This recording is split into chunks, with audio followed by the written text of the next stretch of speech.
Hi, I'm Tim. Welcome to our channel and thanks for logging on. If you enjoy these videos, do me a favor and subscribe to our YouTube channel right here at Watchbox Reviews. I'd really appreciate it, and I'd be able to send watches like this to your inbox as soon as tomorrow morning.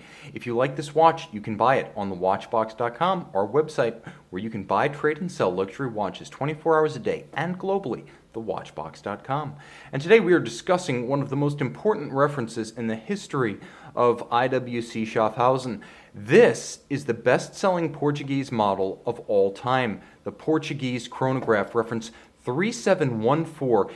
It was born essentially perfect in 1998 with very few changes made to the basic size or mechanical architecture until the year 2018. So this is a long-running fan favorite. How many versions of this watch have there been? Well, this wasn't the last, debuting in 2011, but this is version 47. So this is actually the 3714-47 in stainless steel. Classical size that wears well on any wrist. This is one of the more compact Portuguese automatics, as you'll find it's 40.9 millimeters in diameter, and it's a fairly wearable 12.6 millimeters thick. This is one that can slip underneath the cuff. If there's any impediment to a tight sleeve, it's going to be the slight cantilever flare of the bezel, but you'll have no trouble with jackets, sport jackets, blazers, and dress jacket sleeves. Lug to lug, it's a nice and constrained 48 millimeters with generously tapered and short cropped lugs.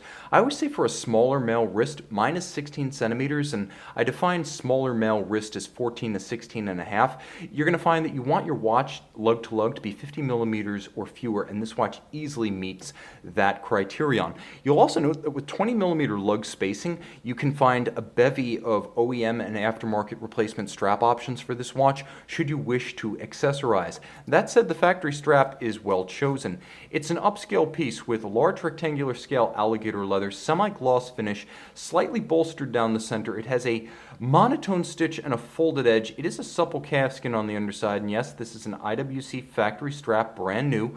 It's paired with a folding clasp, something I appreciate on any timepiece.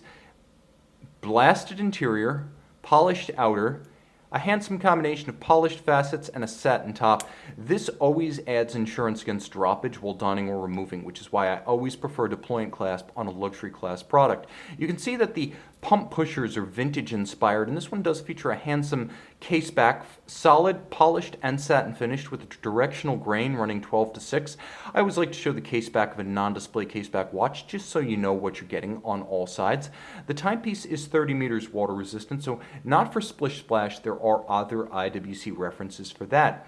This is a watch for looking good in almost anything, on almost any occasion.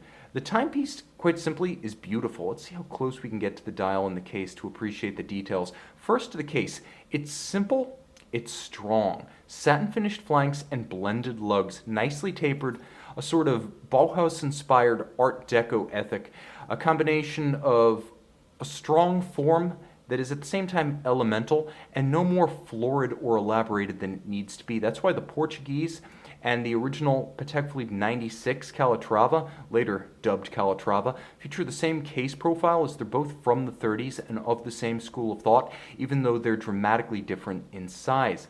Now you can see the dial of the watch.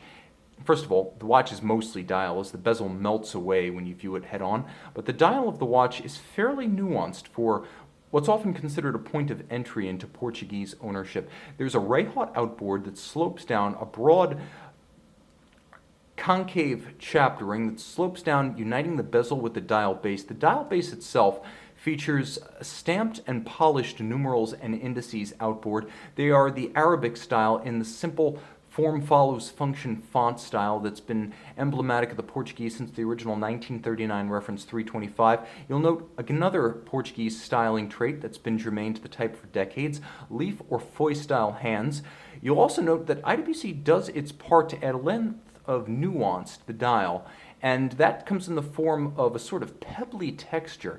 There is a grain, there is a sort of rusticated surfacing. It's not a simple matte finish. There is some handsome granular structure to this dial that actually justifies looping the dial of the watch if you have a loop. Sunken sub-registers, twin register in this case with chronograph minutes up to 30 and chronograph seconds read radially with constant seconds at 6 o'clock. Nicely balanced. The dial has a bit of a cruciform symmetry with IWC Schaffhausen counterbalancing chronograph automatic, and of course the twin registers top to bottom counterbalancing each other. Contrast is high, legibility is excellent. Now underneath that caseback, you have a heavily modified high-grade Valjoux 7750. Now, IWC receives it, modifies it, and regulates it to their standard, so a great deal of what you're getting is in-house watchmaking. The timepiece is known as caliber 79350. It's a 31 joule, 44-hour automatic with unidirectional winding, a 4 Hz or 28,800 vibration per hour beat rate. It has a tank-tough cam lateral clutch chronograph architecture that, tuned by IWC watchmakers, is as crisp and satisfying as any column wheel. Of course, it retains the underlying Valjoux's basic strengths and virtues, including the hacking seconds function, so you can actually stop the seconds and synchronize the watch precisely to a reference time. Handsome, classical, beautifully detailed, beautifully proportioned, a long-running favorite, barely changed over 2 decades for a reason. This is simply a winner. It looks good on any wrist in any attire. You can make it yours and put it on your wrist on the watch box.